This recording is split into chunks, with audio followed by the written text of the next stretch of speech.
before the missionaries came or Christianity came, fenga wano twalina ennono eyaffe eyabuki eya Buganda ng'enzikiriza na saako n'okukkiririza ennyo mu kabaka abeera aliwo. Kakati enzikiriza zino bwe zajja jjukira zajjirako ki zajjirako ebintu nga civilization, zajjirako ebintu ng'okusoma na biki. So spread of Christianity eyo neebeera ng'etandise okudibya. Naawe njagala okubuuliza. Kuva dda batusomesa nti yaddamu ebbaluwa y'abazungu yali mu lulimi ki ebbaluwa eyo? Kabaka yali yasomako ye ku Luzungu kuba bagamba be baleeta civilization okuwandiika. Bawandiika ku ki? Ndowooza baleeta ebbaluwa yagireeta n'agimusomera mu lulimi ki? Amandi Mukyamu Gerard. Ako kakyewuunyisa nange. Akoko tukyakeebuuza. Come to think of it. Ate naye n'abawandiikira bajje mu lulimi ki? Come to think of it. Kumpapula ki? Because we know about translation nti Oluganda wali wamanyi Oluzungu okuba kuwandiika nga there is an eyo nja kwongera okukabuuza munansaasira ansa yako mbadde sikimanyi. Kuba twagala tumanye Kabaka Muteesa yasooka ye yali yategeera ku Luzungu oba ne bali abajja baali bategeera ku Luganda oba Luswayiri. Nti mubavunulira Kabaka koliko yali agenze e Bungereza nga Oluzungu alumanyi n'Oluganda nti yamuddirangamu. Awo wakulu.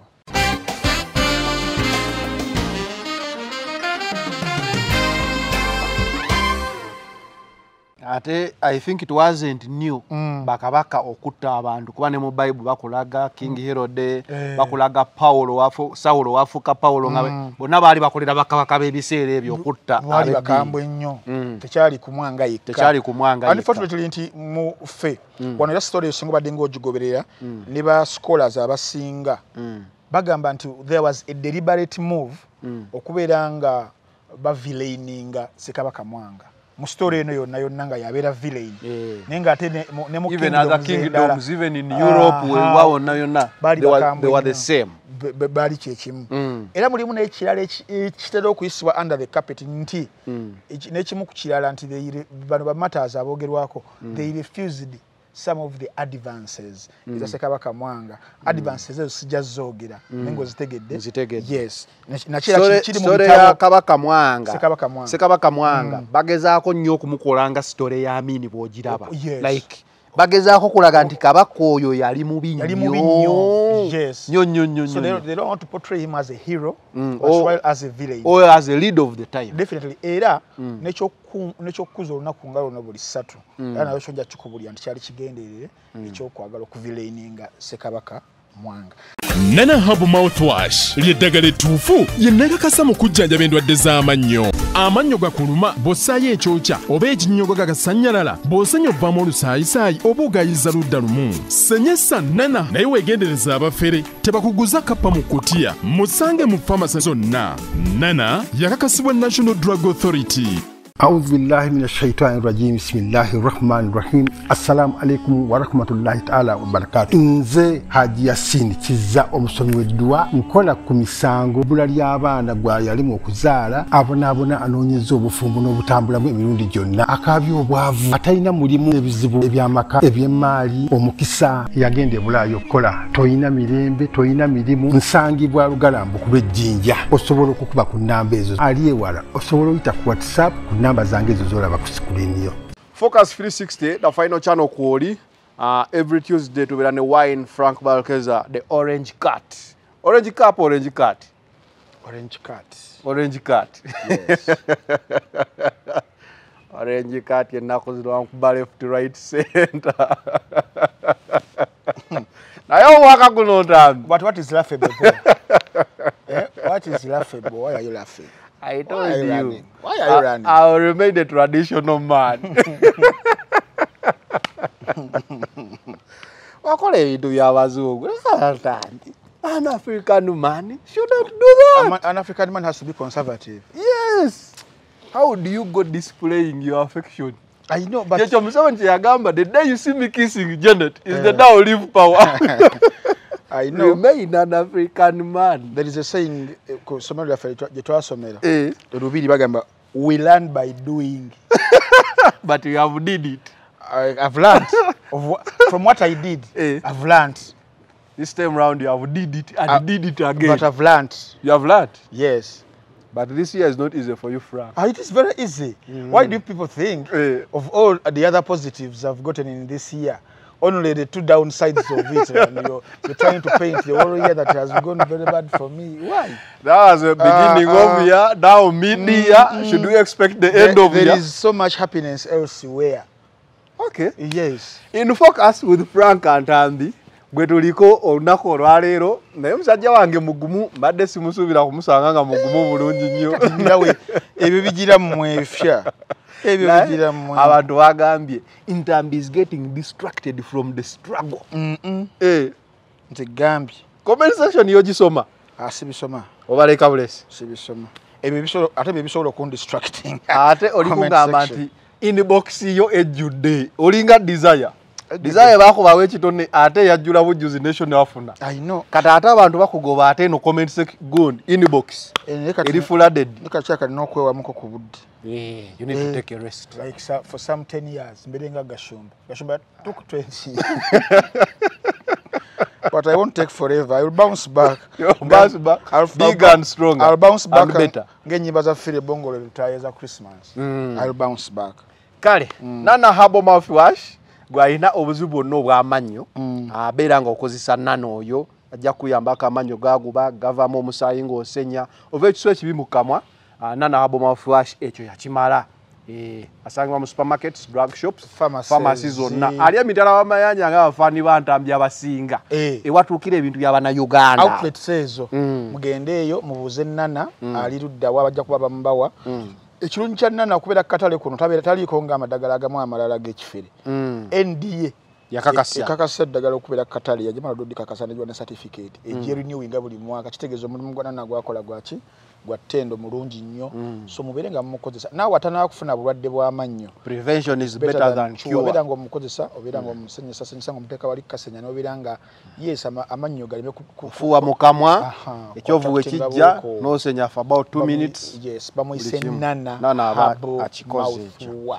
Haji Yasin Kizza musomi wa dduwa gwalina ebizibu ebyenjawulo ndowooza Franco ne saa namwe namutwalayo ebintu bite sina bizibu tebakulimba sina bizibu ebyo byanjawulo omukwano nga guyugayuga Haji Yasin ebyo bimalanga so Haji Yasin Kizza naawe alina ebizibu ebirava ku bya Franco no Franco ye just nagamba nti toba balutaza soko malirize Haji Yasin Kizza musomi wa dduwa gwalina ebizibu ebyenjawulo mukubirewo ku nnamba eyo abasinga bagamba bafunyeewo enjawulo sobeera omu ku abo obe ng'osobola okubeera nga naawe oyambibwa nga akusomera ku ddwa ku namba y'essimu egyolaba. Bw'onaba ne Frank kitegeeza muno wa sizoni y'omupiira yawedde kitegeeza katudde ku sizoni ya sinema left right and center twamaze okubeera nga tuwagalira ddala bavijjezi baffe bonna okubagamba nti abantu mbawe content paka kuwulira bubi so buli vijje gwe wali owulidde kuba wa mukyano ba mukubira 220 byonna bonna ffe exclusively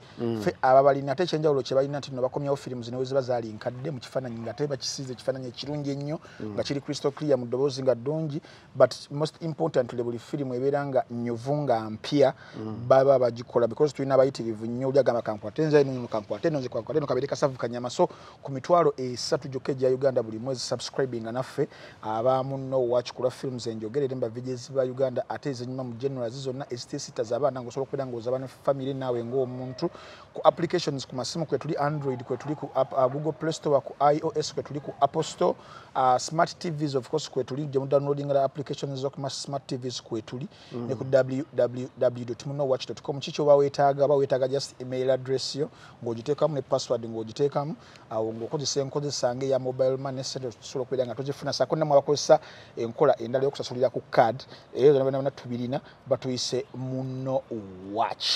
Okay, in focus today waliwo mukulu bamuyita Patrick Kitenda ali size US of A United States of America emusajja oyo yangambye nkujjukize wali okyakolanga ne kaye omwami oyo Patrick Kitenda wali okyakolanga ne kaye era kaye yamukujjukizangako kati abadde anoonyeza ennamba yange for 2 years atajiraba yagifuna wiiki ewedde najja bambi era neyanziza nnyo nangama ntambi okataligirye buli ono obugenda ku the final channel kusinkana Zanero nja kuterangamu nowezi nabalanga za mafuta gakujje awo ngabiranga gakutwala era wiiki ewedde aminampa amafuta gange sebo neyanza nnyo neyanzeege okubanga ocontributinga kwekyo munange gwe wamugamba Zanero ye avugisa mazzi era ensonga zo nazo banayaziwulidde namwena munera abatulaba batuwuliriza mbeera nga sheno mutwagala naye kaye musajja wange sebo nga tuukayo nansibula amafuta noza Patrick yayitange eyo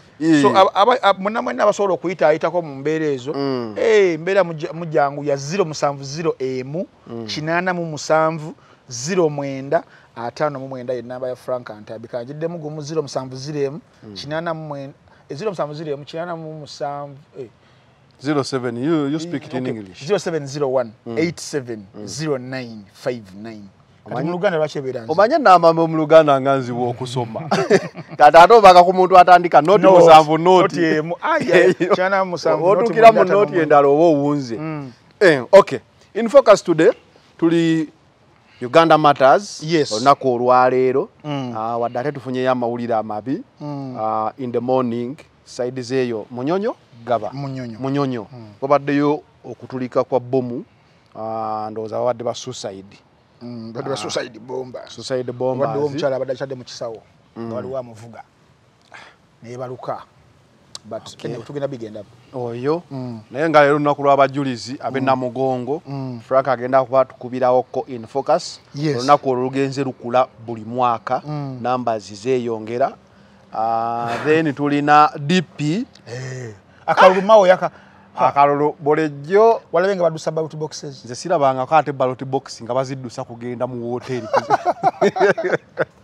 bweba badde mugamba babba akalulu twali tusuubira nteekekawo empe kaali kazibu naye ate akammawu nze ngenda kukunyumiza katulaze nti ngenda kukunyumiza engeri gye yabbye akalulu ngenda kukunyumiza n'engeri mawo teyabbye kalulu yakuulwise nako ngenda kukunyumiza engeri mawo ekibiina ky'abajjajjaffe ba Benedicto Kiwanuka abakirwanirira engeri gye yakituusiza final ewa Mwami Museveni watakyali wadde kuswalamu wadde kiri bwa Mwami Museveni era bagiyita NRDPM okay tugenda tuba tutunula waawo tugenda kuba tutunula luddawa odo yabadde asaba public debate wamuwuliddeko gwe bagambe tugikolere wali mu ghetto akana tekamutta yatuse n'agamba waayo public debate yatuse n'agamba kasagala yagiganye gambya anzi kyenjogedde nkyogedde olunaku olwaleero so tuba tugenda kutunuliramuko ku nsonga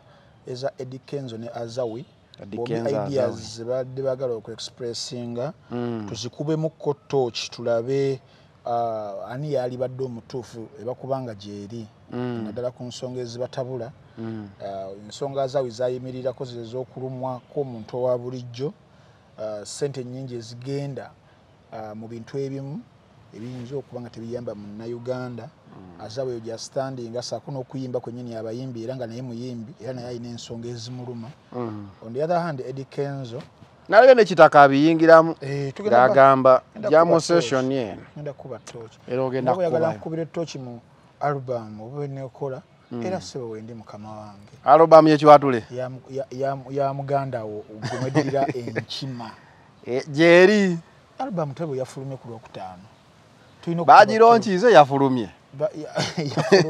kuba okufuluma n'okulonkinga byanjawulo yafulumye sebo nze ndalaba kabaka kalonkinga kweri tugisanga wa njaba nkubuulira naye ekikulu kya byonna nti ddala kinaggulawo egenda kuggulawo. I don't think Ugandans are ready for consuming an album project. I remember when Kenzo also did his album, we hardly got to know 2 songs. Tujja kugenda yeekyo. Tutandikire wa bajulizi. Tutandikire mu bajulizi. Yes, olunaku olwaleero ku makya gy'obadde oli mu kusabira omwoyo gw'omugenzi yani afudde. Mukyalo bamuyitanga Dorothy Katatumba. She was our financial manager and operations Radio Simba. Ne Hot 100. Yes, the sister stations. So oyo ye olaba akalevu kano koolaba. Ndowooza nali sinafuna akalevu when I joined Simba. So that is how much we have been in the know of each other. So olunaku olwaleero era ndowooza balabe mulabye tuluddewo nabadde nina okusooka okumusabirako mu church kitalo nnyo but she has been a backbone Simba kwebadde etambulira because finance department eyo era bayogeddeko ne mu church naffe abagisanga she started nga onogamba nti kati you are recruiting from a sales person okutandika awo naffe bye tubadde tutamanyi naye bagambye and every company the backbone is finance. I know. So kasita agiteeka mu system it can now move on era ndowooza legacy ye okubeera ng'ebeerawo the longer oba the more Simba will survive financially. Manyi obulungi bw'omuntu obulaba nga avuddewo oba yakulekerawo system n'etambuliramu nga Yesu we tukola. Yateekawo system ensi mwetambulira eddiini mwetambulira even years after baby twebadde naye rest in peace Dorothy. Cancer baali bamukuula erinnyo and whatever happened kyobola bawe bagamba kozesa nana mukozese bambi baali mukuula erinnyo erisembayo eyo oza nababeerayo akasigalayo but it was cancer era ne badokita bazaawo ne batulaga nti ate ne cancer is on the rise kuba bana bibadde byannaku. Rest in peace Dora. Kitalo nnyo. So badde gamba nti gye mubaddeeyo bambi mu kusabira omwoyo gw'omugenzi olunaku olwaleero Mother's Day olunaku lw'abajulizi olw'engenda okuba nga nkubamu ddala ttooki egenda omulisiza ddala kuva gye twava eyo yonna paka olunaku olwaleero we tuli but wakati mu kugezaako okuba nga tulukuza kimu ku sites omanyi ngenda kutwalako ko mu sites za Buganda ze yalina ze yali ebonerezaamu Kabajemu kiggwa kye Namugongo ekyo kyekyali ekikulu primarily site eyo kwe babonerezanga abajemu naddala abaali bakola mu lubiri sako n'abalala bali balinanga authorities ez'abaggulu nga bajemye era sebo Mukajanga erinnya eryo liwulira wali Mukajanga he was the chief executioner wakalabba nenga abana amanya agagende kasaba bamukuza erinnya libaliriye kuva ku siri akikache eberanga tayito bagamba CDF. I think erinnya liba yali Paulo Kibuuka Mukajanga nenga Mukajanga eba tayito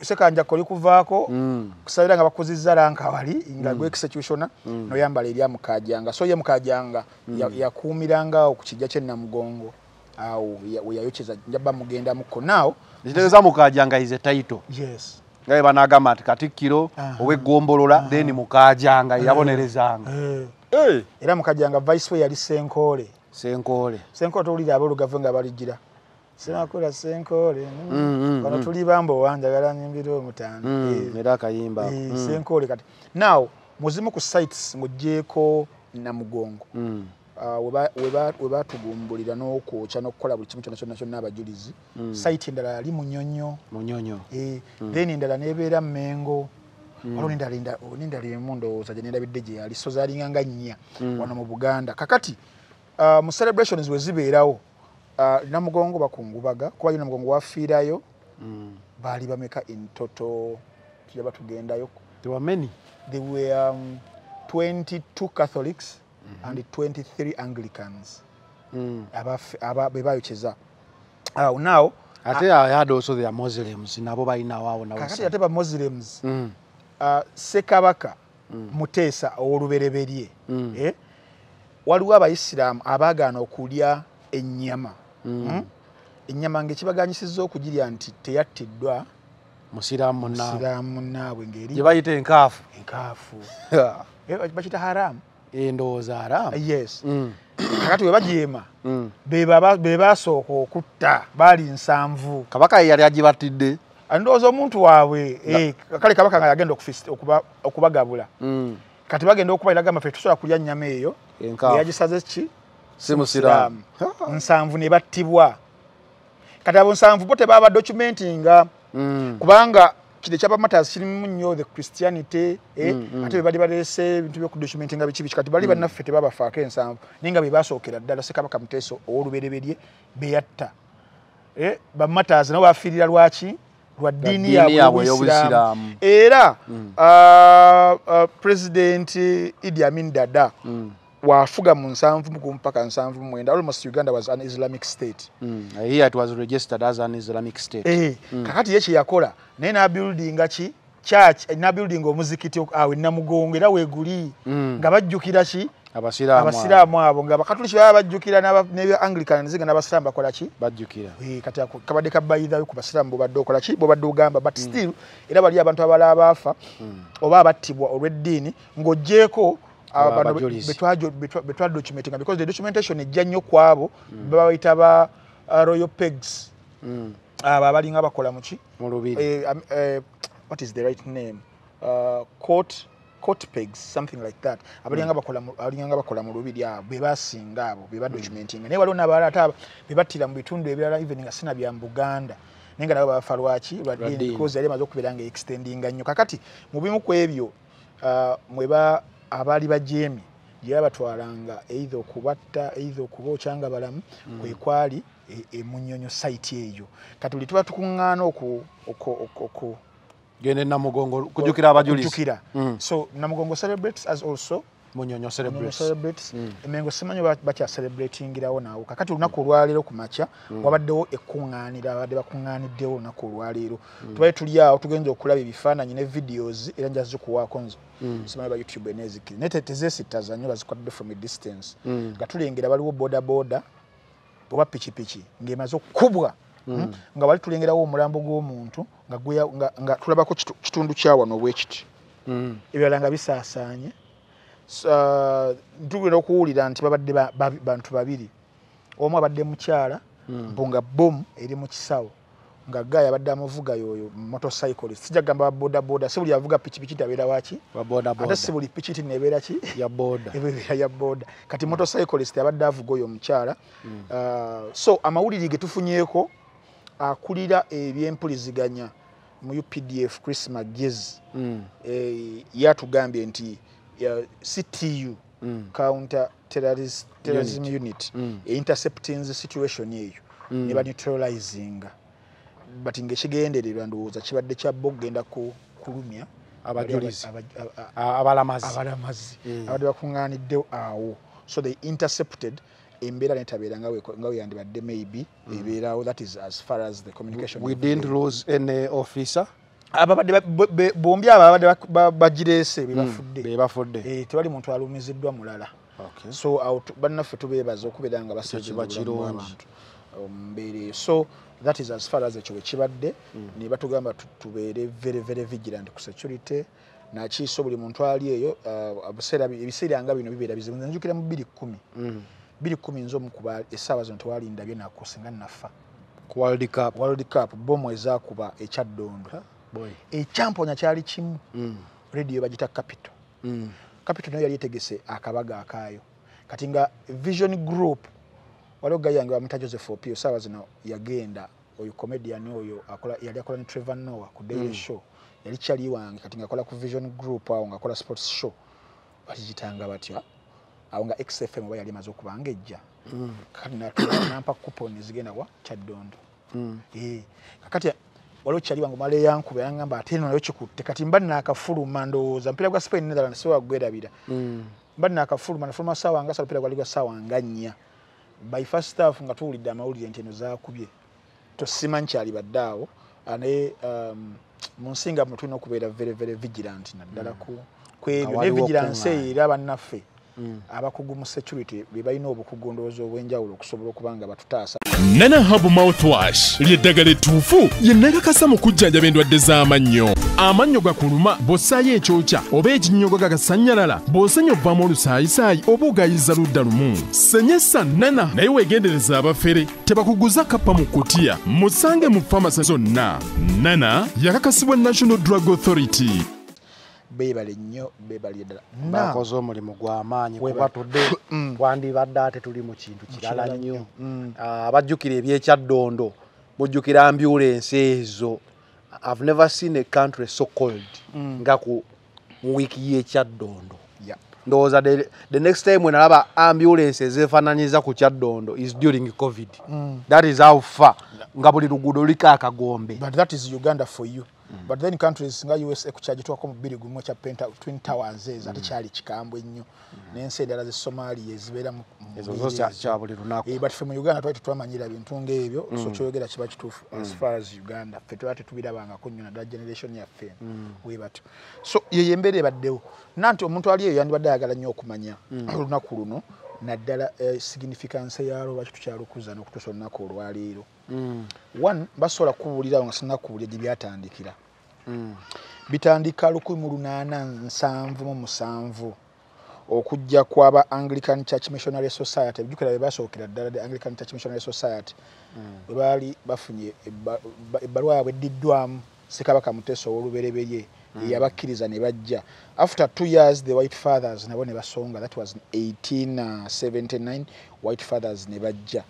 Mu kaseera ako Ssekabaka Muteesa ow'olubereberye yali abaleese ndowooza around 1980 18 rather tuliogeramu 18 wano 1877 the Anglican Church Missionary Society jja, then 1879 White Fathers bajja, then around 18 nga 83 Ssekabaka Muteesa akisa omukono ow'olubereberye kati omwana we gwe yali alina eyamuddira mu bigere oba eyamusikira simanyi bala Oluganda olutuufu Mwanga n'atekinga on kakati ate Mwanga ye wajja Christianity ng'etandise okuba ng'esaasaana ebitundu byatwogera ku organized Buganda yedda.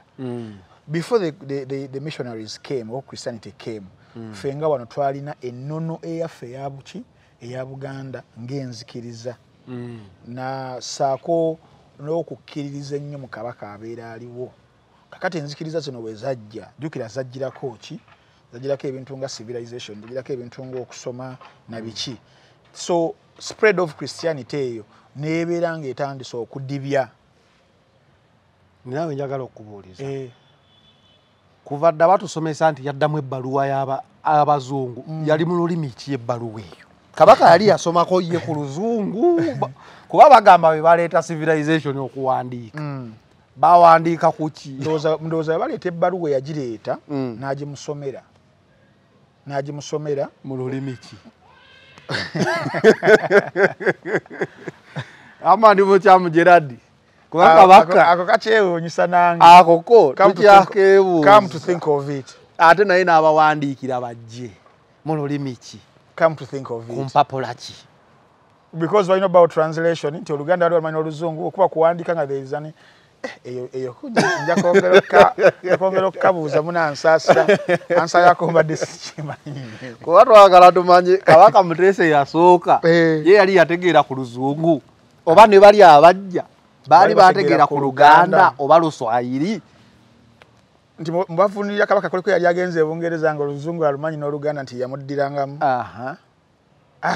Awakulu now you are jagana akasaka buse kabuuza tugende we bakawandi kati mbadde gamba nti Christianity nebeera ng'etandise okuba ng'edibya ensinza yaffe enzikiriza yaffe n'okukkiririza mu abafuzi naddala ab'ennono nga Christianity egezaako nnyo okugamba obwakabaka obutuufu buli mu ggulu ebyo jjukira Kabaka ng'ate ye supreme mu ebyo ebiseera kati nga gwe mugamba nti ye si yasinga waliyo omulala oba okyamya abantu kiriko gende North Korea essaawa eno n'ogamba Kim Jong Un waliyo ate amusinga omulala gwe tutalaba kuba kufa kweri. Kati emboko yalina okuvuga nga basandise okuggyawo olutalo wakati wa faith ne royal obedience. Kati nga woyogedde nti Kabaka yalinganga supreme nga yasembayo nga orders nga wezijja we mulina okubanga muzikola abantu ne batandika okubeera nga awa order eno ne bagamba nedda waliyo obwakabaka obwawa obusingako tonna kyotugamba king of kings. Yes.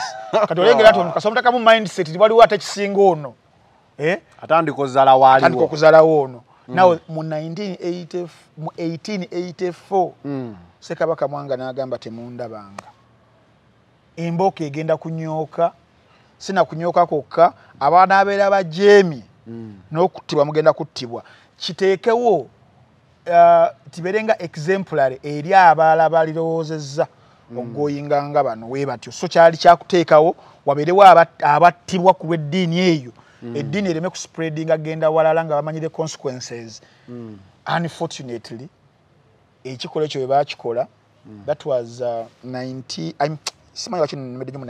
that was 1885 paka nga 1887 emyaka ng'egyebiri gyalimu a lot of religious persecution okuttibwa kw'aba matters essaawa zino abayitirivu nga bajeemi now walingawo bebadde gamba mu royal court bebayitanga ba pages the right word were the pages abalinganga bakola those noble kutandika myaka 14 kivala mulimu Kizito omuto oyomeka 14 mulimu ne Charles Lwanga abalinga bakulu naye nga bakola kuyubera nga bayambako emirimu gy'omu lubiri now those ones 14 to 50 bebasinga okubeera nga battibwa ku lw'eddiini yaabwe olwa orders ezaali ziyise badenouncinge beegaane Christianity babyegaane baddeyo ku nnono ate I think it wasn't new bakabaka okutta abantu kuba ne mu Bible bakulaga King Herod bakulaga Saulo wafuka Paulo nga bonna baali bakolera bakabaka b'ebiseera ebyo okutta baali bakambwe nnyo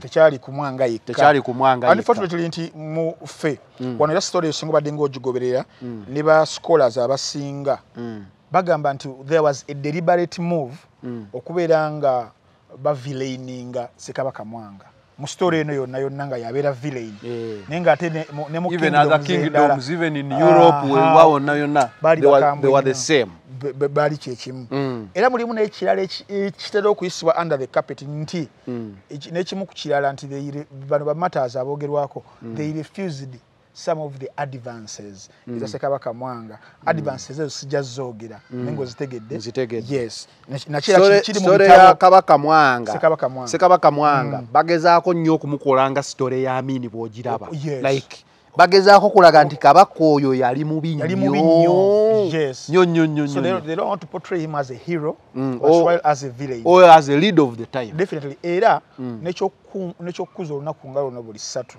era nayo kyojja kikubulya nti kyali kigenderere ekyokwagala okuvillaininga Ssekabaka Mwanga now orders ezo zaali zimaze okubeera nga zifuluma badenouncinge faith yaabwe ne bakola ki ne bagamba be era kino ekyokwagala oziiza Christianity ebeerenga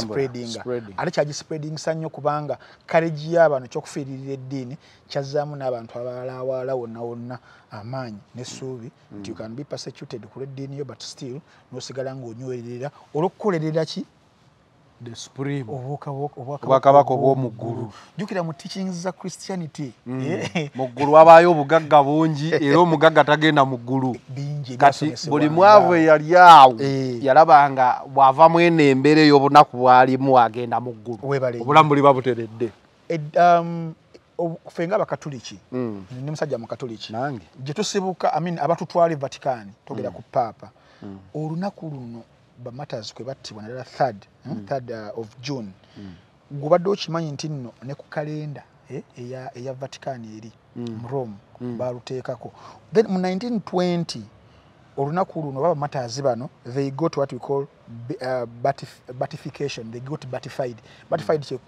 okuteeka abo balicho olujindiro olw'abeesiimi before they become saints yes olw'abeesiimi era yali Papa Benedicto yali wa 17 I think watyo then 1964 ne baba canonizinga the canonize yali Papa Paul yali I think wa mukaaga era ne bafuuka the first canonized saints in sub-Sahara Africa that was 1964.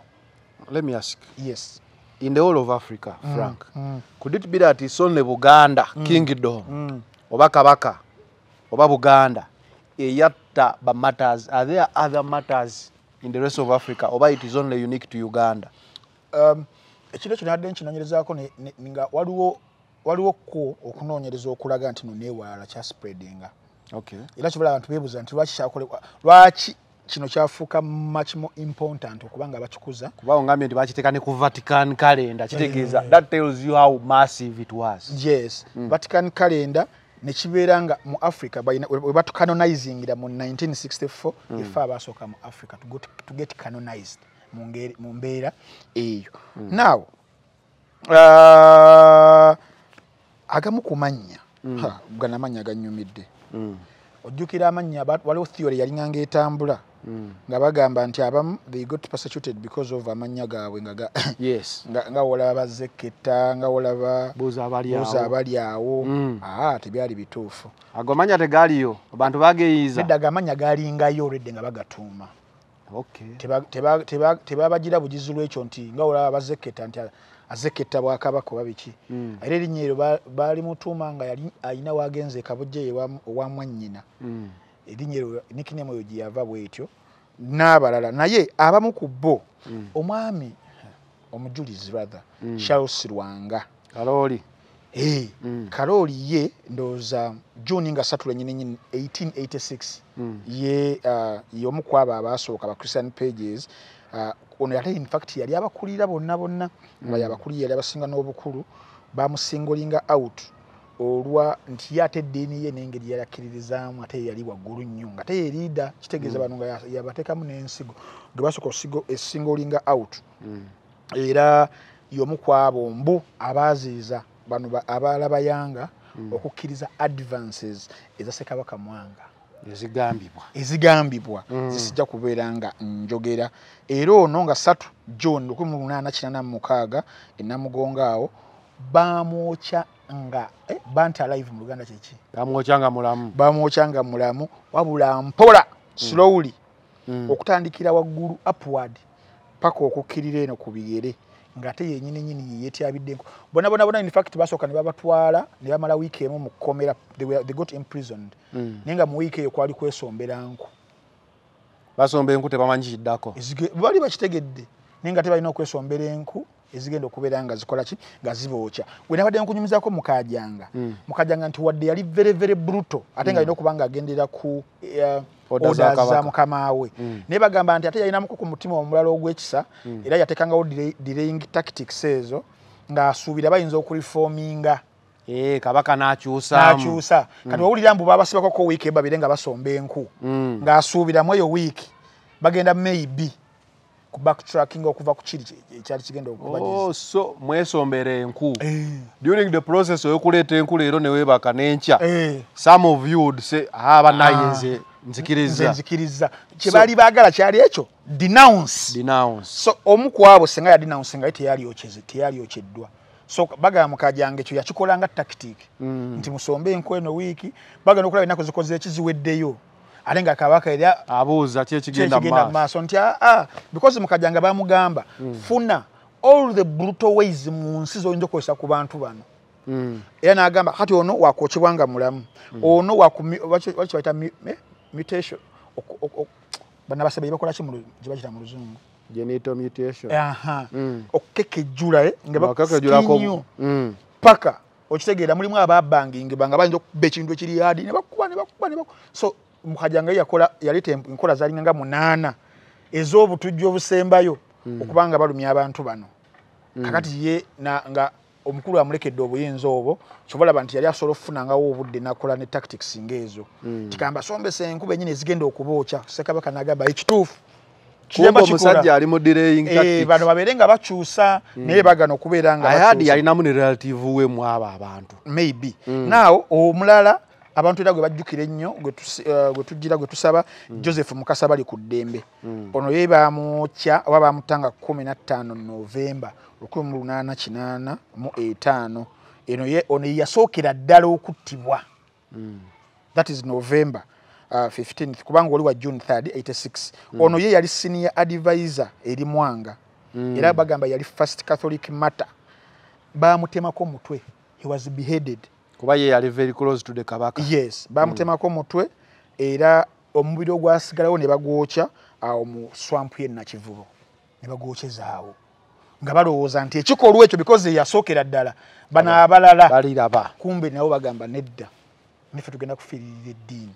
Omulala Dennis Sebuggwawo oyo nga May 25 96 ono ye yali muto ate nga muyimbi King Sir King Sahawe ebiseera ebyo Don Sebugwawo talented musician naye bamutta olw'okufiirira eddiini ye bw'atyo ono ye bamuttira Munyonyo wabadde zibbomu zino ye gye yagira gye bamugirira then Mathias Mulumba Kalemba ono nga 27 May ono ye yali deputy oba former assistant county chief ono mu Luganda kye mbala biza mu Luganda abantu bangwire county chief wa Gombolola yali assistant awo olengera nti eddiini yali tandise okubeera nga etambula efulumya olubiri etandise n'ogenda mu political organization nga we yali Gombolola parish we batyo oyo naye emikono gye n'amagulu ge babitemako his hands and feet were cut off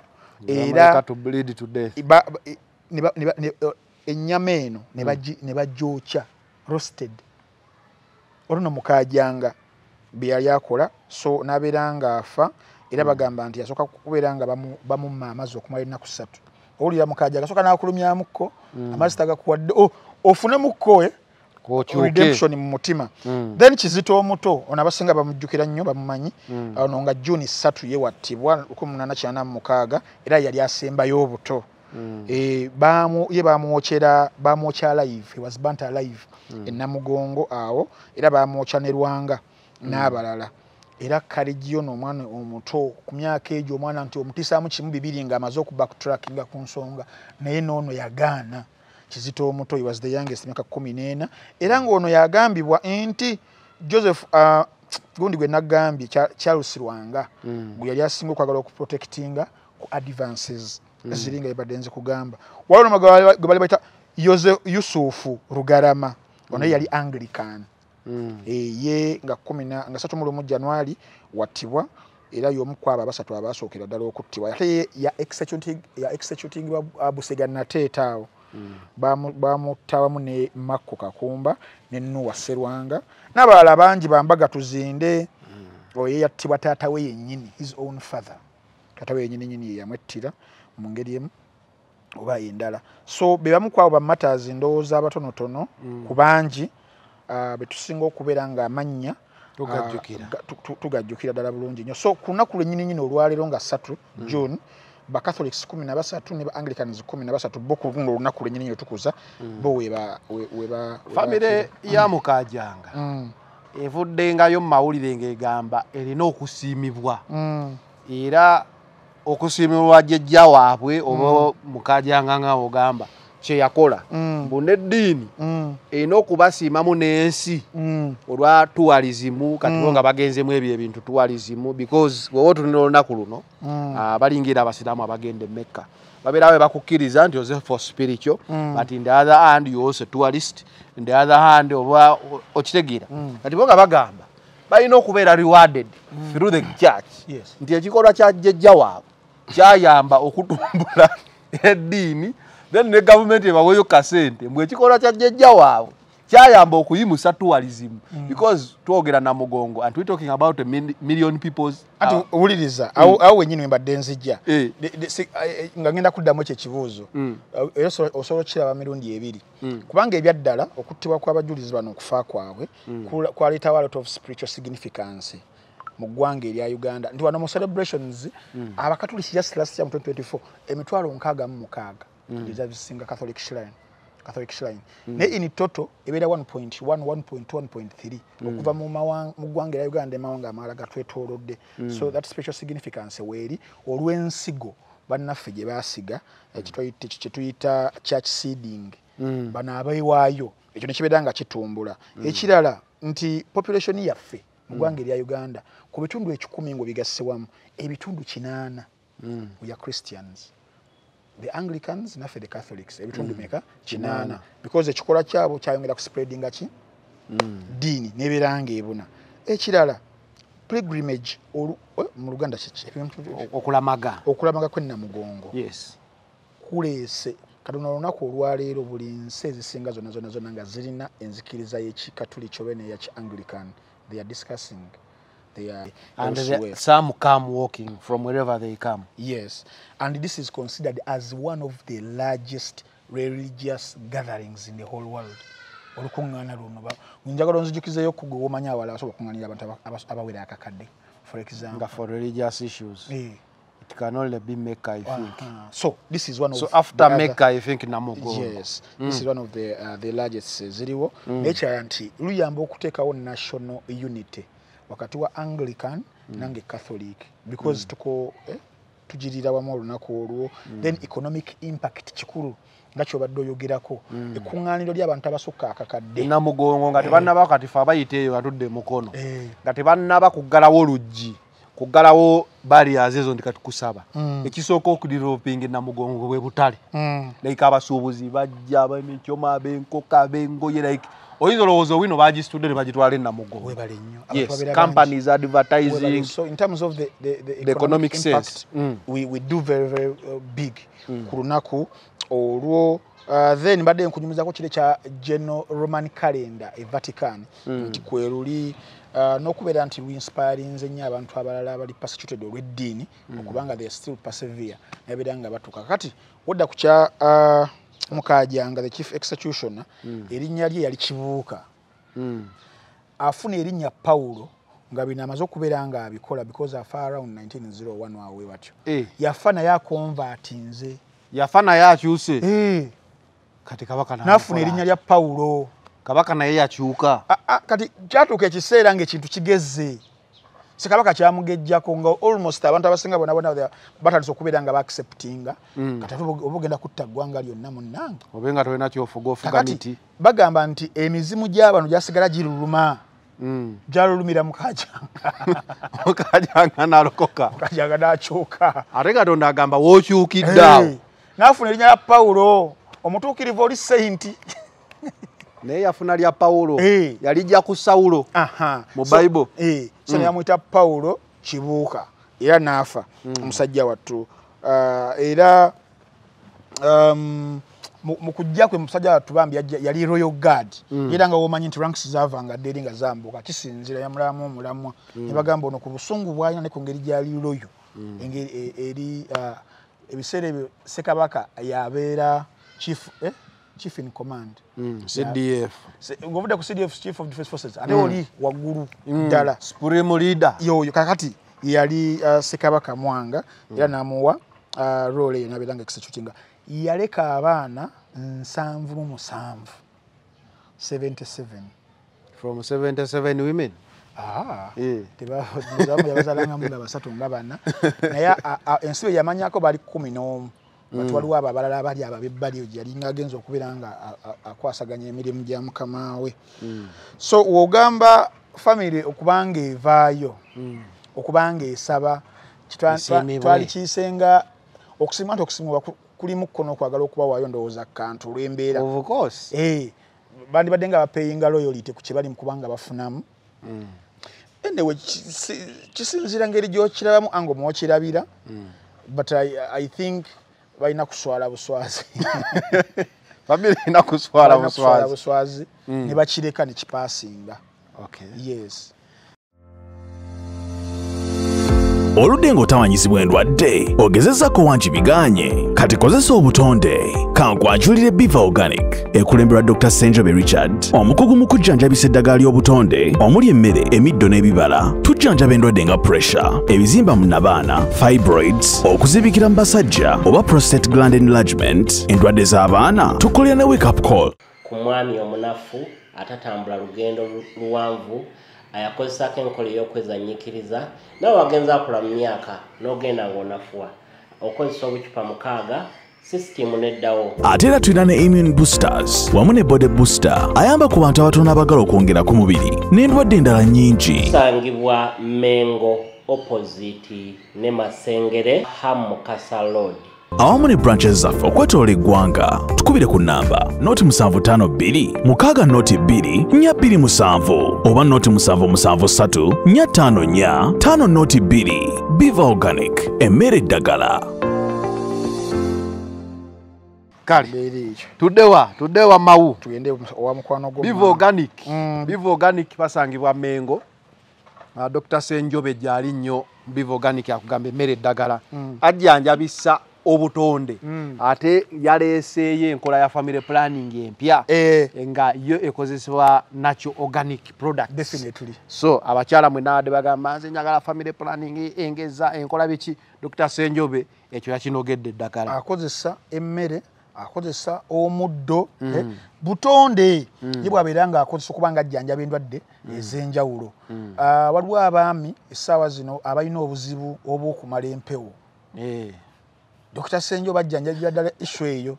Abalira empewo bawakaze nnyo. Abaludde ku nkozesa olumu ya masturbation n'otuuka nga tokyasobola kubeera nga ofunisa muntu muwala lubuto, omusajja alina eddagala lyasobola okubeera nga akuwa embeera eyo neewona. Abalina obuzibu bw'okwasimula senyiga sinuses misujja mu baana bato. I'm a living testimony ku sinuses. Dr. Ssenjobe oyo yamponya. Yes. So bane sinuses abantu bazirina ne basimula. Omuntu nawulira ngo kati olaba ng'enkuba bwe yagala okutonya senga nasumuludde dda ate enfufu wejjanga wasumuludde but ebyo byonna Dr. Ssenjobe abimala. Organic esangibwa wa Biva, esangibwa Mengo Kabaka Njagala Road. Oba woba ogenda ku CBS awo gwe otuuka mu CBS awo Bulange BBS n'ogamba njagala Dr. Ssenjobe kizimbe kya kalina kya green kirabika kalina erabika oba otuuse. So waboda mugambe ngenda ku CBS otuuka ogambe Biva Organic eriwa bajja kuba basobola ogikulaga. Dr. Ssenjobe ojja kuba omusa ojja kuba omutuuseeko. Yes. Tugende ku DP egumire oba tegumire? Tekyagumira. Ekoze etya? Eyuga. Birungi si birungi. In fact sina birungi si birungi. DP eno yabadde eri kuki? Yabadde carrying out primaries zaayo. Mwekyusizza abakulembeze ndowooza ekisanja kino. Mawu ne bagamba yabbya akalulu nga Dr. Lulme Bayiga yabadde akamuliddeko naye mbu n'akwata n'obubokisi n'akuuliita nabwo n'amala okubalira eyo n'afulumayo n'abagamba kati buno bwenfunyeeko naye Mawu wabanga yadvisor President Museveni amuyizeeko bingi tamuyizeeko kati ate yayigiriza kubanga bwe twali tumulaba ebyekawempe. We thought we had seen the worst in elections, but DP displayed the worst. Yes, okay, people didn't die, but in terms of voting, omuntu abawo obubox n'abutwana abo balira ekyo n'amala najja n'abawulira results. So kombulire ku DP. Kakati DP nga sinna kutuusa ku byabadde over the weekend. Ka nkutwalire ddala DP ebizibu byayo ebisooka okujja under Mao. Abadde bansindikidde ku mobile money center kumbe back to school promotion. 2010 ojjukira delegates conference yali Embaale. Yeyo netweetera Mao mukalulu ke yali esimbyemu ne Ssebaggala. Era n'akamuwangula ako akalulu. Era ojjukira mukalulu ku kamuwangula resistance yasookera ddala yali ya Lubega Mukaku ne Namboozi. In fact baagaano gendayo mu eyo gundi eyo nga bagamba waliwo ebirumira. Era empakanya era in fact omusajja okasalayira kuba president General. Resistance yo ebadde very consistent eya faction yebayite ya Nambooze, faction eya Lukwago, faction eya Lubega Mukaku. Aba abasatu then ne bana bane bajoininga maaso eno. Balulume bayega because ye lulume ndowooza mukali aka 2015 ako kibasoko kumuwangulamu ako. Kasoko kumwesimbako. Now 2010 embeera weetandika mu delegates conference yali Embaale. Jukira DP kuvadda ebadde nawe etambulira nga balo kibayita tribal ethnicity litambula kibina kyaffe kya Buganda kuvira ddala kubajjajja baffe Benedicto Kiwanuka biki byonna bagamba omusajja okuva eri ekibiina kyaffe ajja abeere akikajjaleko nga yesenkaggale kiyinza obuta. So waliwo a bit of ethnic undertones ez'okulondebwa kw'omusajja ono Norbert Mao. Now era mu kalulu ke twagenda mu 2010 because amunda mu 2010 nga tugenda mu kalulu era nga balina okubeera nga DP nga yo esimbawo omuntu agenda okubeera nga agikwatira ki bendera agikwatira bendera mu kalulu twali tugenda mu side y'opposition ng'opposition erinnya Dr. Kanokiza Besigye lyali limaze okuba nga litranscendinga n'okusinga n'okusukkuluma ku kibiina kye nga w'amaanyi mu FDC waba ne mu parties endala eza opposition era nga y'amaanyi nnyo ne kireetawo obuzibu nga bagamba lwaki opposition tebakola ki tebeegatta.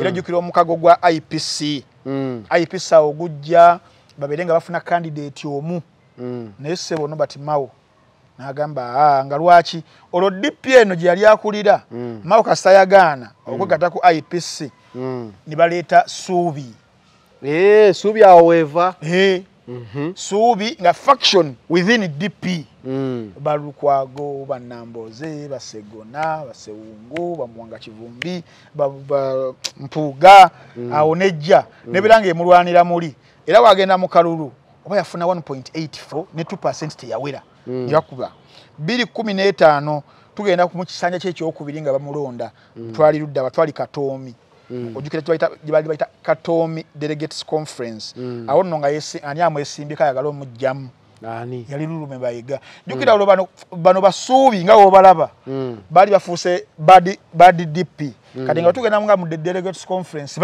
bazira tugenda kugendayo nga bagala kozinga anarchy within ninga tebagala kujja mu structures za kwesimbawo abo nga bagala kuwamba buwamba kukinywereza munda wali bategule now omuntu abamu ku bali basigaddemu kubenda sa bali balina amanya ya omwami Dr. Lulume Bayiga watu namwesimbako neera mu kaluluke nyini ya Katoomi Delegates Conference Lukwago ne UID Lukwago kwago yalina influence ya maanyi yalala mu UID ne bazira semogere nyini nazira teyagendayo olengere ebizibu omusajja bitandika okubeeranga bijja semogere obutajja so DP Mao okuva lwe yagikwa nga bamwachuzinga olwa Musevenism atandise okubeeranga ayingirawo era semogere mu bigambo ebimujjukira bulungi nnyo byagamba Mao teyali badde gwe ekibiina ky'abajjajjaffe okubeeranga okyadde okituta emikono gya Mwami Museveni awo ebijjira naawe mu kaluluke nyini ako Delegates Conference abajjukira obulungi ennyo mujjukira Mao kye yakola okureplacinga Charles Musoke Sserunjo yali Secretary General n'ateekawo Kidandala namukolera gundi kyamukolera wano Siranda Gerard nga bigenda okubiranga nkunnyonnyola 2017 Nambooze bamuwa suspension yali ya myezi 3 yali akoze ekyolo yali amaze okubeeranga organizinga campaign yayita Making DP Great Again okuva mu nkola eri yani Donald Trump America Great Again ani yamuwa suspension y'emyezi 3 yali deputy spokesperson w'ekibiina eyajja n'ekipapula n'akisoma yali ani Mutebe deputy spokesperson wa DP mu kaseera ako yali Waiswa Mufumbiro Waiswa ali spokesperson yali deputy 2017 Waiswa aludde ku bwa deputy yajjanga munyivu nagamba Nambooze tusazeewo ng'ekibiina myezi 3 obeerenga odda bbali era Nambooze suspension natagitwala bulungi nnyo n'abakyuzinga okubeeranga Mao akolagana ne Mwami Museveni ekirala Mwami Museveni mwaka gwennyini 2017 is that the time of olinsuju oli watermelon webale nnyo ne beetwala awo kakati mwaka gwennyini 2017 ng'ennaku z'omwezi 26 February 2017 Mwami Museveni mu kkuza olunaku lw'okwenunula si liberation day ojjukira we yayita DP n'agamba nti this Mbidezi DP is good DP in Masaka I think yes Mbidezi DP is good DP teyakoma Mwami Museveni nawa nachiwala kingi zimu ku strongholds ezali sigadde mu DP namuwa bwa minister teyakoma awo nawa ne Muhammad Kezaala namuwa obwambassador nembidde nafuna obwa MP staff wayala n'abufunaawo era Mwami Museveni n'abajjukiza n'agamba kuva ddanga nze nkolagana yange ne DP nnungi nnyo n'abajjukiza 47 we yawa mwami owekitiibwa Ssemwogere ne Ssebana Kizito n'abateeka mu government ng'ali mu kukola kye bayita broad based government n'abawa then 2017 abajjukira obulungi mu July kwe kwali okufa kw'owekitiibwa era omugenzi John Ssebana Kizito ojjukira eŋŋuumi eyaka eruweera awo wakati w'ekibijja kya Lukwago ne wamu n'abaana ba UID nga baagala okubeera nga bafumiza mukulu Norbert Mao Norbert Mao n'ayogera binnagamo mugera mu ky'omuntu ng'afudde ne mwajja mwagala okukola ebyobufuzi mufune political scores nga omanyi engeri gy'ayogera ey'olufirosofo nagera yawo akagero n'agera akagero n'aseka awo yagambye bano bakalirugambo nayo Mao kati ebizibu kati eno ndowooza yange this is my analysis ebizibu DP ekizibu kye bayita last blow kyali kyakujja kwa Kyagulanyi kitya tugenda mu by election ye Kyaddondo East Kyagulanyi emuleeta Kyagulanyi mu kwagala okunoonya card he got sidelined FDC yes yajonyola mu FDC n'agenda mu DP kubanga DP kyekyali ekibiina kya taata we n'agenda ne bamumma ebamumma najja ki independent n'ali akalulu wali akalulu byayitamu awo twabyogerako dda amaanyi n'abeera nga abantu bamukkiririzaamu nga ekitangaala ekipya ekiryobufuzi bya Uganda nafuna abavubuka bangi abamweyungako People Power Movement nebeera formed mu kaseera ako Power Movement webeera formed neereeta ebizibu abaali ba de facto opposition leaders ne badda wansi by nature okitegeera ebibiina ebyali ebyamaanyi nga DP byongera kuseebengererawo ebityo now mu November 2020 ekibiina ne kintegratinga oba ne rebrandinga okuva mu People Power Movement kifuuka ekibiina. I remember Mawunga agamba neewuunya aba DP abali ku People Power essomero etalina center number wakutuulira. Ojjukira bulungi. Naye nga NUP tenaba kubeeranga efu nga People Power tenafuuka NUP. Ojjukira olukuŋŋaana olwali awo ku Sharing Hall Nsambya ne batwalayo Bobi Wine aba DP nga bagala okumufuula national mobilizer something like that. Bawaka million. Ni amani bawaka million. Bobi Wine ngamazo kubanga abatebuka. Era mu lukuŋŋaano lwabadde Mbaala bamuwulidde Mao. Nagamba Kyagulanyi ono gwe twagala okubeera nga tusimbawo mu kaluka 2020. Kyagulanyi n'akola ki n'abatebuka. Then wabatebuka Power Movement efuuse y'amaanyi then efuuse ekibiina kya NUP. Awo ne wajjawo a mass movement of defection.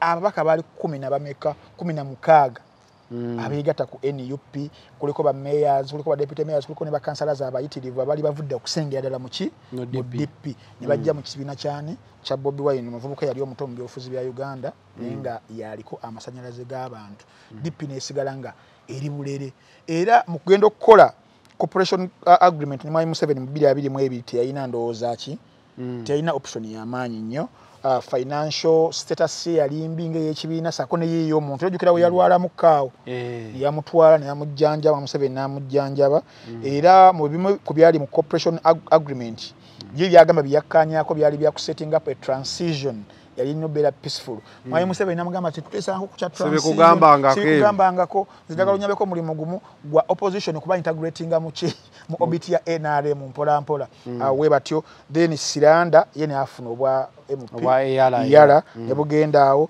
then mu 2023 Richard Lumu n'atwala Mao mu court nga awakanya cooperation agreement ya NRM yali yakoze ne DP paka wakati omusango tebanakubeera nga bagusala paka wetugenze Mbaala nga afuna ekisanja kye ekyokuna omwabaddemu okulwana okw'amaanyi okwabaddewo na defeatinga Lulumya Bayiga ne Siramala saako okukozesa Gerald Siranda n'akola tactics omwabadde okubagamba nti attendance egenda kubeera ya invitation na tiyakomyawo na excluding aba candidates amanya gabo gajja ku delegate list natakomaawo ba loyal supporters ababa opponents ba Mao nababeranga babajjeko ku list bo ne basigazaako ababwe nababeranga babakubira n'amasimu tebakomyawo ne baleta police ne baleta bakifeesi ne bakola buli kimu kibabadde balina okubeera nga bakola tebakomyawo ne babeera nga ba inflating obululu gokyemu n'abantu babadde okumubiina ba delegates ekitabeerangawo ne babuuza babajja erudda bakumbe bafunye bahandpickingzemu abaabwe ne bakola kya accreditation okujja nga obadde oli delegate naye nga towagira ye nga bagenda kubuuza ebibuuzo nga bunana kadi yagunderirwa nga basinga ne babeera ne babajjamu weebityo paka okondayo kwawedde omukulu n'akuwangula nabbo obubokisi nga mulimu kko n'olukiiko olumu yaleeteramu Salim Saleh Salim Saleh fena nga tumumanyi mu bintu bya patronage mu bintu bya political brokering era n'amuyambako kubeera nga amufunira financial support logistical support ne military bwe yamwashwalinga nti buli member ali ku leadership will retain their position and which happened tusooke tukkirire wali wansi nti omusajja ekibiina ky'abajjajja baffe finally nzikasanala General Salim Saleh yagambye CBS yaleese olugambo bakali lugambo oba bakali lugambo basi bakali lugambo abantu beewuunya ddala ebyaddala omusajja wa NRM omusajja wa government General Salim Saleh ng'akola ki mu lukiiko lwaki but Mao is NRM anti nkugamba they just don't want to believe there is no way you can be a minister. The only problem is the only NRM who killings on another party. No one can take Mao out of NRM, and I think he has always been NRM. Yes. Kubanga Mao si ayogera ko ne konyi. Si oyo. Gwe batwala mu peace talks. ng'akyali chairman wa Gulu. So he has always been either a good NRM or a good DP. Okitegeera. I think just about DP. Ndowooza yange sobola okuba omukyama oba omutuufu. Nze ndowooza just about DP. They don't want to hear nti abakulira we NRM. Just wagala kukiwulira. Kwe kusala we leave it as good DP. But walabanga batera what moves like a duck jumps like a duck is eventually duck. Ekibuuzo ekikulu. What is going to happen mu kibiina kya DP ku byabaddewo ku babakanga Richard Sebamala ku babakanga Lulume Bayiga kiyinza okubeera nga nawe yeno opportunity ey'ebibiina nga bino betulabye ebimeruseewo okwetwalira okuprovidinga platform olwa disgruntled members mu bibiina ebirala unless otherwise because wogamba ebimeruseewo byebimeruseewo how different are they from DP ante kale bebasobola okukansa kwabo abalemereddwa abo. I will just sum it up that even those of Sebamala they all knew. They knew the comedy they were playing. Definitely. Kubanga tosobola kungamba nti nno babadde tebakimanyi. Hadn't there been that comedy, what news value would DP get? So Sebamala, I'm sure Sebamala still wants to be MP. Sikyekyo. Lulume Bayiga still wants to be MP. Ate etekaliri nti once you are a president general of DP, you must contest for presidency. Whatever abavuganya, they don't have the muscle of competing for presidency. So abadde bakayana mutu create relevance, but still ogenda balabayiranga bali ku kadi za DP. Awo tulinze because abanga banyivu nnyo. Then bandi badde bagamba kati katubiveemu. Olaba sigenda balabagenda sigala bafune kadi za DP era bajje ku bw'MP bwabo naye nga balaga bo banyivumu. But it was just comedy. Yeah, that is how I can sum that. That without that comedy, senga tetubogerako. So, Checho, tugenda mu debate. Yes, before debate, namuganda wange Ashan Media. Lero mazaalibwa ge Ashan Media mwana ali ku TikTok mwana mulungi nnyo ate naye content creator ntero kukola naye obuntu yakatandika mu pya mpola mazaalibwa go sebo mukama wange. A very happy birthday muganda wange kama katonda akugabirire akuwe buli kimu kyonna kyonna weetaaze osobola okubeera nga obulamu obutambuza ddala bulungi nnyo mazaalibwa amalungi we bali kusigala nga oli muntu mulungi nnyo ku bantu bonna. Yes, nkwagaliza emikisa emiyerere ku lunaku luno oluli special era nenkuwa erinnya erya Mukajanga Ashan Media Mukajanga. Mukajanga asala content. Asala the executioner of content. Mukajanga. Atusaliremu akantu ateekeyo. Yes. By the way, lero lwakumeka. Lero lwakubiri. Ngenda kutwala ku Ventures. Ventures Bar and Lounge. Wano najera wano. Najera yo ngotane ko mambo najera wano awo ka police post kali yawe kato but opposite. Waliwo oba olengera ekizimbe kiwanvu bwe kiti neri wagulu olengera rooftop waliye bala nungi nnyo nyene ddala bagisereka ate ngera ina opening nti nebeeranga enkuba etonnye they just close enkuba bate waliwo nkuba nimubeeranga mufuna ku natural air eyeva wagulu ennyo empeereza nnungi nnyo kati fa banyu iringa kisayo kya mupiira bannange kati obudde nga buli obutinga eggalawo Oshitegeera balina screen kati fabagala emipiira tugenda mu FIFA Club World Cup screen eva kuli bwet ku kisenge pake eno omanyize no screen zinongeza Sky Sports zinene bwezi cyo bana eri nene so omupiira obero nnyo bulungi nnyo abanyumira ebyokunywa abanyumira ebyokulya afa abanyumira okulaba ku bwana obulungi obunyirira bannange iri ekkuŋŋaaniro so mwena bampangalira najjera mpangalira nali mpangalira ki sasa kulaba obwana musajja gwe ngenda lero ku Ventures ningereko ku bwana nzikakkane nambe wow so mwena abali gye muli buli lunaku gabera masanyu ku Ventures Bar and Lounge side zaawo enajjera ba DJs abalungi nnyo music mulungi nnyo parking weri security y'amaanyi bagise Ventures Bar enajjera. Yes. Public debate. Yes. Wakati wazawi ne Idrisa Musoza yagisaba n'agamba naye tugiteeke eri ku grassroots mu ghetto gye tuva tetugiteeke eno mu Serena. Olutalo olwo luli lutya. What caused that? What caused that? Nzijukira bulungi mba siri mistaken nga byava last year. Ojukira campaign ya March to Parliament.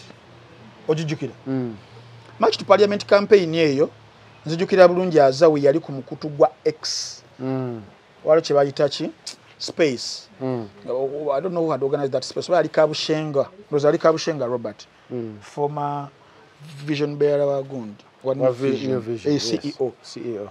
Azawi namukyaza. Azawi bamukyaza nga responsibility yaba artists. Mu developing eggwanga lyabwe ndowooza gwe gwali ng'omulamwa. So Azawi was very very insightful okubuulira abayimbi banne nti okulakulanya eggwanga ligende mu maaso buvunaanyizibwa bwa buli omu. Tetugenda kubanga tubulekera abantu bamu abali specific nti eggwanga Uganda naddala governance leadership biki service delivery okubyogerako waliwo a specific group of people which I've always been telling people and Ugandans naffe okujja okwogera ku nsonga endala ezitali za byamasanyu ne tugamba bannaye katwogere ku nsonga ezikwata ku ggwanga laffe Uganda naddala ku bitambudde obubi. Twafuna criticism bantu ab'enjawulo abaagambanga lwaki temusigala mu biri ebyamasanyu ntambi, lwaki tosigala mu bya hip hop, lwaki tosigala mu bya music kyoyogera ku by'obufuzi. Naye ng'eyo mindset yali nteeketeeke ey'okulowoozesa bannayuganda nti waliwo abantu abali specific abalina okwogera ku bintu eby'eggwanga mu abala mubeere ku birala. Kyekyagisaawo enkola amasomo nga political education twamukolanga nga mu political education ng'oli mwana musiniya wano ng'omusoma walimu topics ezimu ku zo ez'obuvuna citizen responsibility munansi. Era nali ngamba abantu nibagamba nti ggwanga lyonna oba Uganda oba Kenya oba USA tewaliiwo munansi aina shares nyingi mu ggwanga kusenga mulala. Ffenna tulina shareholding emu yenkanankana ey'eggwanga because Bobi Wine w'emyaka 10 emabega tuwategeerako mbu nagenda kubeera essaawa zino yatambulirwako ensonga so bakumugamba mbu nno gwe sigala mu ebyo lino eggwanga waliwo bannannyini byo abalina okubanga batesa ku nsonga ezo. So enteekateeka eyo ebadde nga enkola ebadde nga nteeketeeke okuteekamu mindset nti buli omu wobeera ng'oli muyimbi sigala mu kuyimba, obeera ng'oli mu sportsman sigala mu sports, obeera ng'oli analyst wa itate sigala eyo. Kakati Azawi wajja nayogera statements ezo ezalimu undertones za leadership. Manyi abantu tebawula politics na nsonga banga leadership kuzoogerako wadde waliwo thin line but tekitegeeza nti no ntambi oba Azawi singa jja nayogera naga bannange what is the state of Mulago Hospital for example tebaliiwo kino Gundi ebitanda biriwe biti biki nga bakugamba lwaki oyogera politics eddwaliro teririmu ddagala oyogedde politics lwaki owagira Kyagulanyi kati ate lwaki bakiyingizaawo lwaki owakanya government owagira Kyagulanyi bakiyingizaawo bapropagandist Samuel Museveni oba okitegeera. So Azawi wajja ensonga ziyayogerako zonna nga nowobeera oli waki ze ensonga eziri mu ggwanga enguudo zijjudde ebinnya oli opposition naye ebinnya tebiriiwo mulwanisa government. Now Azawi waayogera n'ayita abayimbi banne tukiyita calling them up n'abuuza katugambe Gundi ng'osirise Eddie sikuwulira ddoboozi lyo Bebe sikuwulira Nwaji n'ababa bali mu record label mates be n'abakola ki n'aboogera which was very very bold for an artist like Azawi. Watyo kakati Azawi natandika okufuna clashes bakita batya backlash mu bano era ojjukira bulungi Bebe we yavaayo ffe tuli bayimbi totuteeka mu bintu ebyo tetubyagalira ddala saagalira ddala muntu ayogera ku politics webale nnyo so bye byayambalira Azawi. Eddie on the other hand ensonga ezo we zaabeerawo eza March to Parliament ayina statement gye yakola I don't know waki yagikola yagamba atya nagamba jukira kwekalakasa okuntuna abantu bateekawo embeera mwe yambulamuko bati nti mwe mwagala kwokya kibuga ne muganda wange Eddie naye yayogera ebintu awo nengamba Eddie so embeera nebeera ng'ebeera bwetyo ne beereka kakati some 3 weeks ago tulengera Azawi ng'agenze ku after 5 ku NBS yamubuuza ku nsonga ezo naddamu nasigala ng'ali consistent ku byayogera. Ekyokubiri ne bamubuuza ku the state of Uganda's music industry n'agamba me I've travelled mu nsi ez'enjawulo naye n'awa gundi ku nsi ezitwetoolodde wano because singa ogamba nti nali ebungereza gye Israel bikola batwanza ogamba ebyo biri far-fetched tebisoboka baatuleka bagambye the simplest of all n'agamba nti let us go to Rwanda olabe how the music industry is taking off ku studies gundi eyawaggulu ennyo nawa ne example y'ekibuga nga Kigali engeri gyekiri mu kukulamu eyawaggulu ennyo nga population ate ntono n'okitegeeza n'omusolo wandibadde mutono vis-a-vis ffe Kampala tuli bangi omusolo mungi naye ebintu tebikolebwa Kampala eringanga olaba gundi wano gye bayiwa kasasiro yowa kiteezi okuwunya biki nabeera nga abyogera then Eddie on the other hand n'agamba nti that is misleading misleading abaki abavubuka Eddie akkiriza nti Kampala tewunya kati Eddie ye yali nnyo ku kya music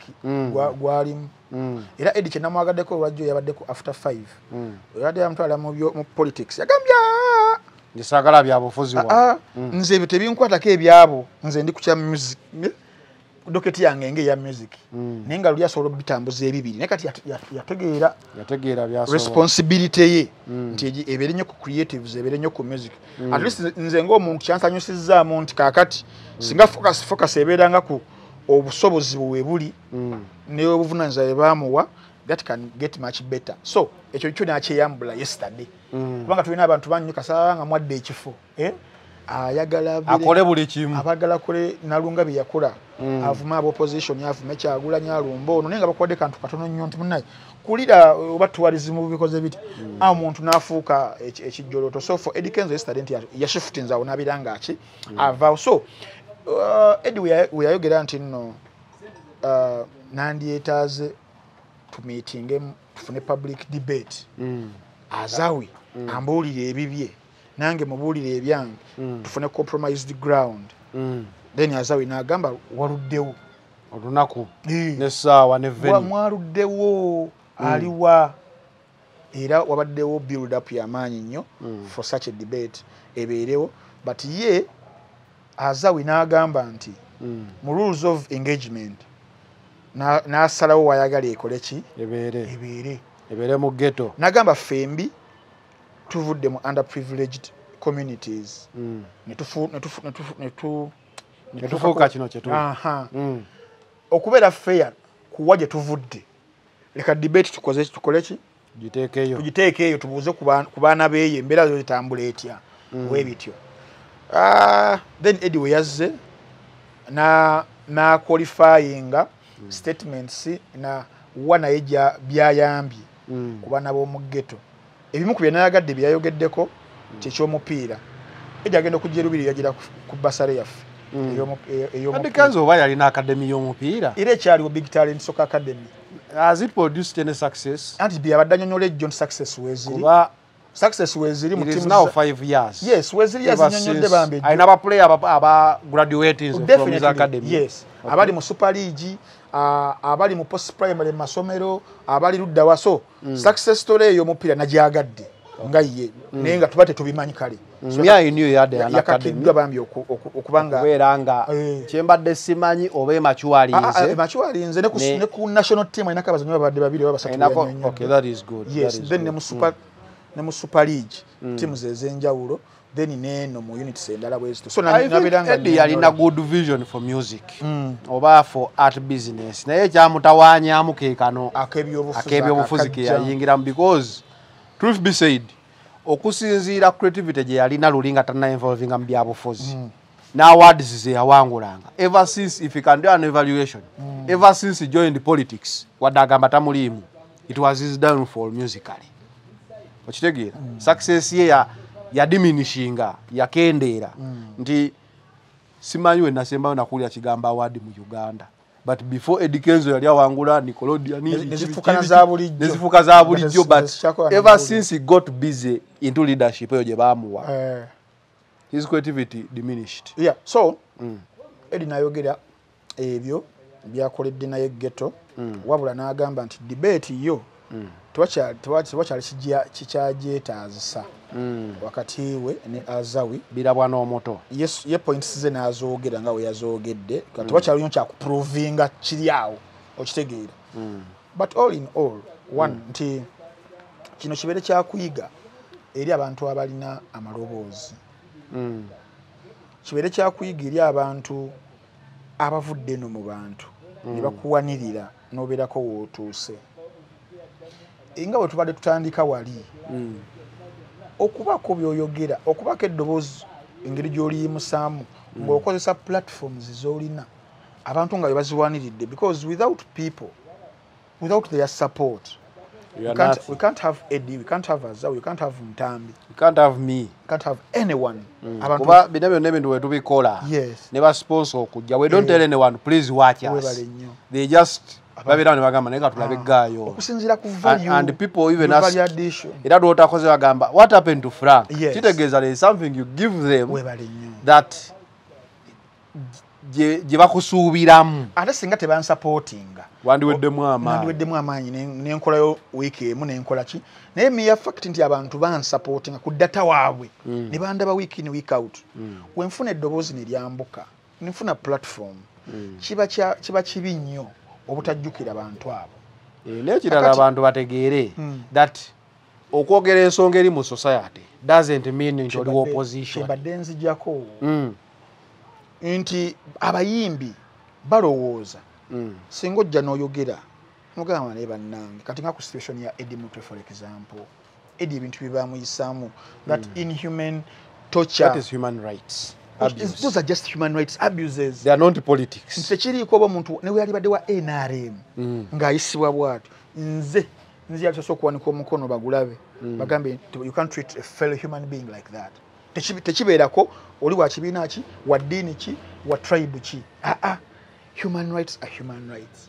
So violations ezikolebwa ku bannayuganda abductions ezikolebwa ku baana abasupporting ebintu ebyenjawulo mbeera gye babayisaamu n'abanyonyola example yali nnyangu ne bagamba mulaba omukyala Beyonce mulaba omwami gwe bayita Kendrick Lamar obajjeko waliwo abo abantu nga embeera ya gundi we yabeerawo ya George Floyd nga bataddeko evviivi I can't breathe movement eyo ya Black Lives Matter nesituka because yali yasituka dda kuba Trayvon Martin nesituka omukyala Beyonce ya dedicating album ye kuzimu kuzasema I think by Lemonade paliko ennyimba eziwerako nas dedicating for social injustices okubeera nga zifightingira same as the Kendrick Lamar walaba Kendrick Lamar album ya 2014 gye bayita to Pimp a Butterfly n'olaba The Good Kid Mad City n'olaba album ya Dame n'olaba ennyimba nga zi Be Humble zonna nga ziraga bananga abapoliisi lwaki mutuyisa wetu because of our race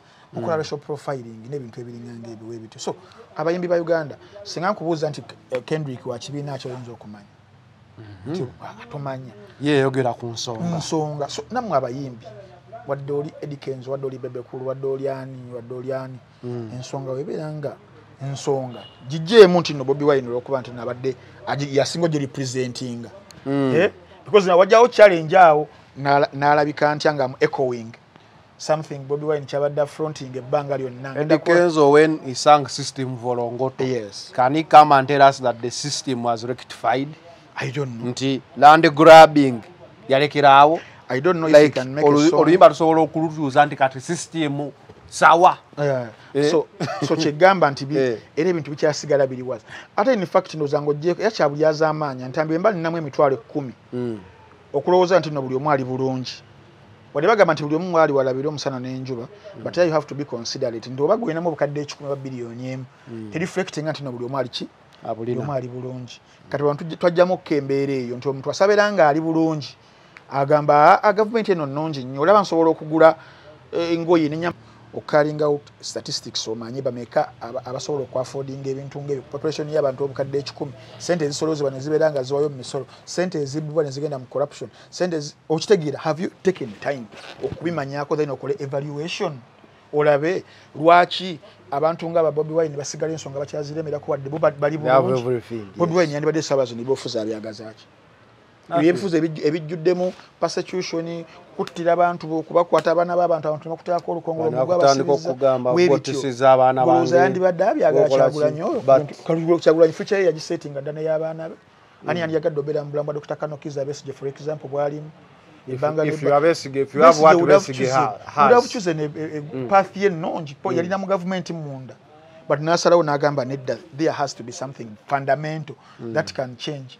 Ani yali badde abigumiikiriza ebintu bwe bityo oba kitegeera. Okay, bwe tubadde olunaku olwaleero in focus with Frank Antambi nga tebana kudduka kamba ajukiza bannaffe aba H&K Pro Cleaning Solutions bano nno nga bakafulumu kubeera nga bayamba okubanga bayoyootera ddala kye bayita amaka ne gafuuka amaka nga bagalongoosezza bulungi nnyo okutandikira ddala ku gate, in fact okutandikira ddala wabweru w'ekikomera kyo balongoosa ddala kuba kulima muddo ne bagulima kuba gugula mwala egitwala amazzi okuvewo batwala ne bayingira munda obeera olina pavers ne bazikuba obeera olina paspalam ne bamusaawa obeera olina gundi zikutteko enkonge fences ne babira nga bazigira ne bayingira ku kabalaza ne bakagira ne bayingira ku munda carpets sofa sets bisenge kujjako spider nabbubi yingira mu kisenge munda kubanga bagogolera ddala kulongooseza ddala babayita ba H&K Pro Cleaning Solutions. Bakubire ku namba z'essimu 0752 84 0308 ne 0706 85 25 24 ne 0790 23 18 basangibwa Bunnamwaya okulya Bunnamwaya Police Station saako nammwe ab'emikono mbasange mukono na suuti kanana beba H&K Pro Cleaning Solution kulw'okuyoyootera ddala abantu ne wafuuka nti wantu nga watemagana washayininga bulungi nga weegombesa omuntu nawe ne bagamba yes kituufu ono ddala muntu.